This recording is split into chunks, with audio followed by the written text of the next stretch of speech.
இது ஏதோ சினிமா பட ஷூட்டிங் மட்டும் நெனச்சிராதீங்க. நெஜமாவே வானத்திலிருந்து பணமழை கொட்டுது.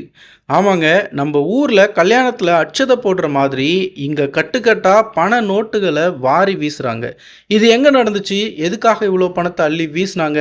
அப்படின்ற முழு விவரத்தையும் இந்த வீடியோல பார்க்கலாம்.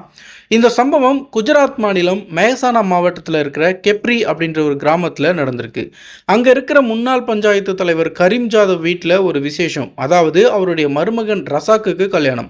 அந்த ஊர்வலத்துல மாடியில நின்னுக்கிட்டு ரூ. 10, ரூ. 100, ரூ. 200, ரூ.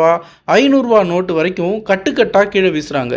கீழ நிக்கிற மக்கள்லாம் அந்த பணத்த எடுக்கிறதுக்காக ஒருத்தர் மேல ஒருத்தர் விழுந்து முண்டி அடிக்கிறாங்க. பார்க்கறதுக்கே பயங்கரமா இருக்குது. சுமார் ரூ. 10,00,000 வரைக்கும் இப்படி காத்துல பறக்க விட்டதா சொல்லப்படுது. பணம் என்ன மரத்திலயா காய்க்குதுன்னு நாம சொல்லுவோம். ஆனா இவிங்க பணம் என்ன வானத்துல இருந்தா பொழியுதுன்னு கேட்குற அளவுக்கு பண்ணிட்டாங்க. நிச்சயமா இது ஒரு பக்கம் சந்தோஷத்துல பண்ணாலும், இன்னொரு பக்கம் இந்த வீடியோ சோசியல் மீடியாவுல பயங்கர விவாதத்தையும் கிளப்பியிருக்கு. இவ்ளோ பணத்தை இப்படி வீணடிக்கிறதுக்கு பதிலா யாருக்காவது உதவி இருக்கலாம் அப்படின்னு ஒரு தரப்பு சொல்லுது. ஆனா அங்க இருக்கிறவங்களுக்கு இது அவங்க கௌரவத்த காட்டுற ஒரு விஷயமாவும் பார்க்கப்படுது. இந்த வீடியோ பத்தி நீங்க என்ன நினைக்கிறீங்க அப்படின்றத கமெண்ட்ல சொல்லுங்க. இந்த மாதிரியான வீடியோக்களுக்கு நம்மள ஃபாலோ பண்ணுங்க.